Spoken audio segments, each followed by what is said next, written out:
what made this video work. And let's take a look, man. 7.1 million views on this video. The spinner armrest is cool, but you haven't even seen the half of it. All right, so check this out. People in the top 1% of wealth in the United States buy this truck, the Ford F-150, more than any other vehicle in the world. Why? Because this truck is heavy enough to qualify for a Section 179 deduction. This means that if they use the truck in a trade or business, they can deduct the entire purchase up to a cap of $1,040,000 in that given year. Usually, when you buy a car, you have to depreciate it, which means you can't reclaim the cost of that asset in 1 year.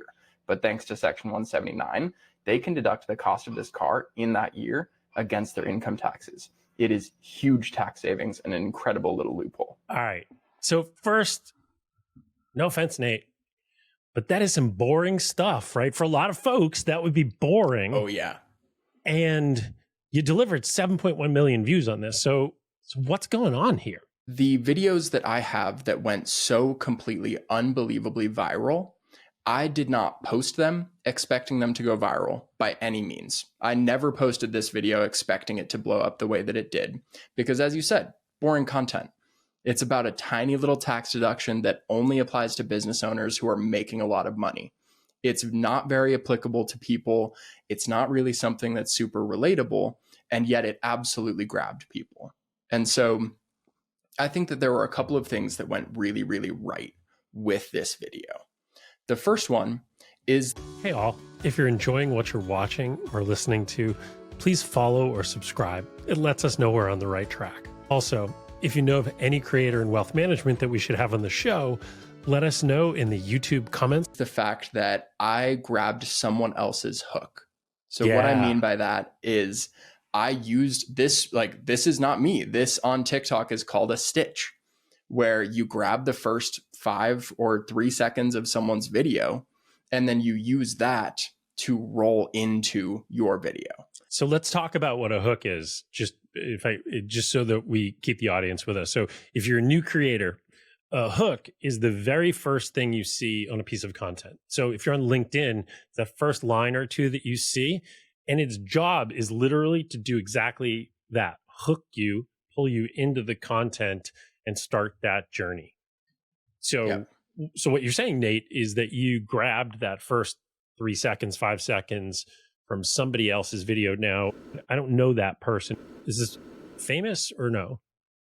Yes. So a very, very popular creator, totally out of my industry. He is a car creator. He's constantly talking about different vehicles. And right now he's currently breaking down the F-150 and talking about what's interesting about the vehicle. But his video got a lot of views. I mean, it has almost 5 million likes.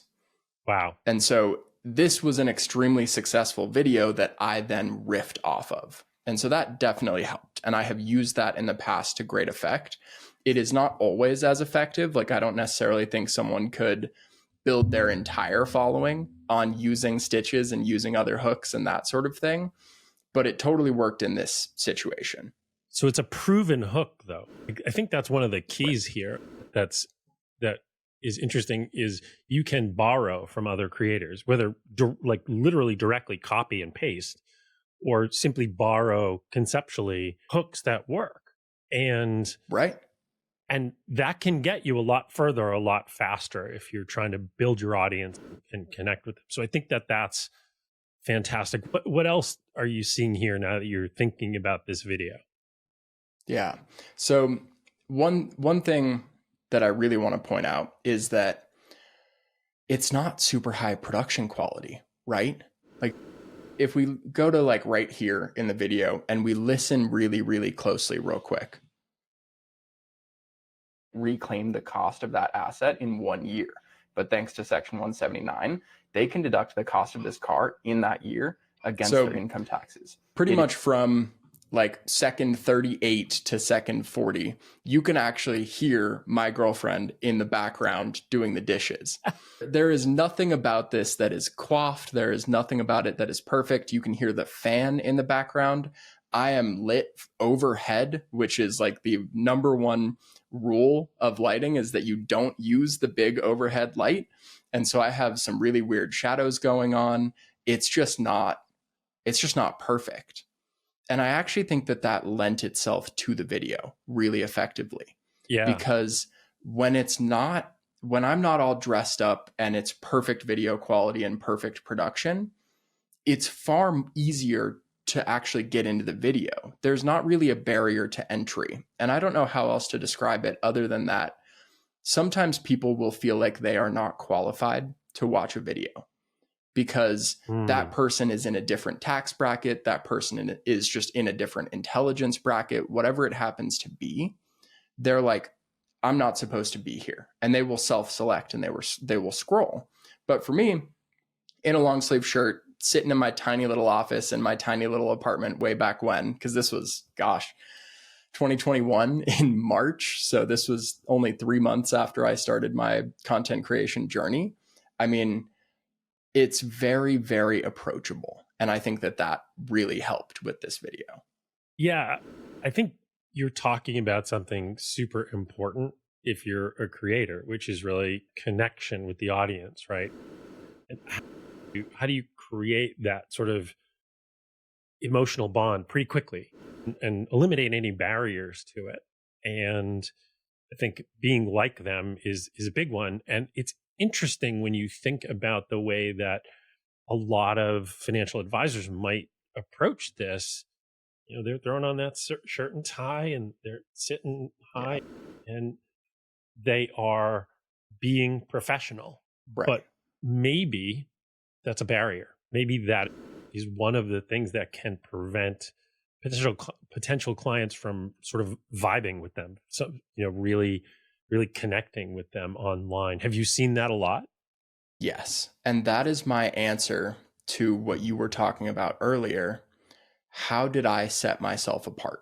Why was it that I was able to push into the multi-millions of views and the millions of likes and the hundreds of thousands of followers, where some people end up in what we call view jail, which is where you just get stuck under 200 views and you just can't seem to break out. You can't seem to get any traction. And I think that the number one thing that I did that most people don't do is I gave viewers what they wanted, not what I thought they wanted. And I made a point of listening to what they were interested in and answering the questions they cared about instead of thinking that I knew what was best or I knew what they needed to hear.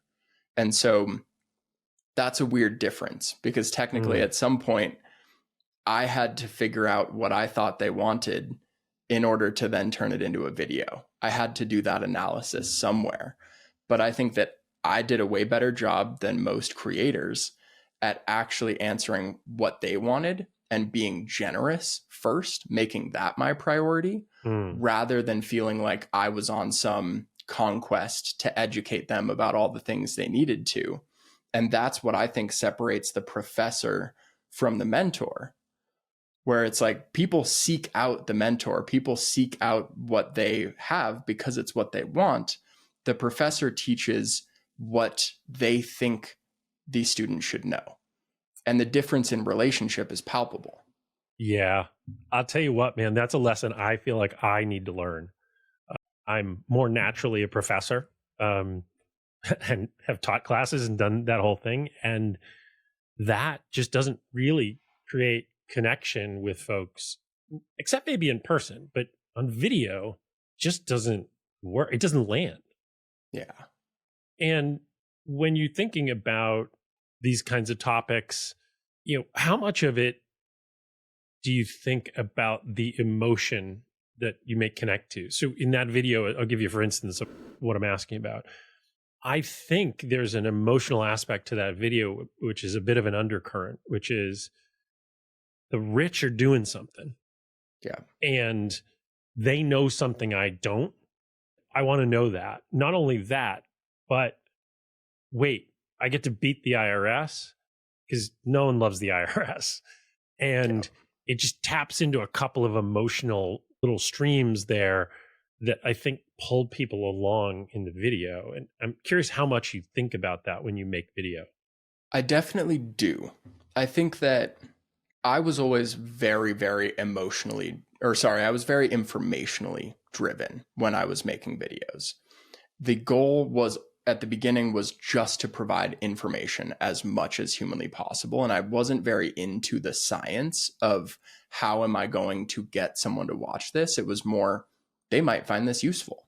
One or two people out of the 7 million people that watch this might actually call their accountant and use this because they had to buy a vehicle for business. And so as I evolved on my content creation journey and as I learned more and as I started using it very much as a business funnel and starting to quantify my success on social media, not just by views, but by the amount of appointments that were being set on my calendar, I had to systematize it. I had to make it more consistent so that I could count on 3, 4, 5 new meetings every single week and use that to build my business. Yeah. And so that's when I started to look at the emotional component. And I think that I learned a couple of things. One is that people love to know what other people are doing that they could be doing. There is a chasing after the Joneses or fear of missing out, that sort of impact where they're like, oh, someone else is doing this. I should see if I can do it, or I should see if I can benefit from it. Or maybe I'll get mad at the unfairness of the system and be like, oh, look, of course the tax system is rigged for the rich. I'm going to leave a comment saying that. And that's going to push the video. That's going to boost the engagement and get it in front of more people. And so I think by doing that, you can be mildly incendiary without having to just like spew vitriolic acid on the internet and like try to get people's hackles up or try to be political. You don't have to go that far. You can say something that will raise both opinions, both this is really cool and this is unfair. And those two will go to war in your comments. And that's what will boost the video. Because if we look at this video, there are 7.1 million views is impressive. But the thing that impressed me was the almost 5,000 comments. Meaning almost 5,000 people took the time out of their day to actually give their opinion on the video. And I think that's what truly led to its success. Yeah, it's like a little community that comes together around that piece of content, but that's also then connected to you. Right. I mean, that's so powerful, really. And I want to talk more in a little bit about what you've learned about conversion and how you've systematized that. We're going to get to that. But I also want to know how in the world you got started on this journey as an advisor and then as a creator.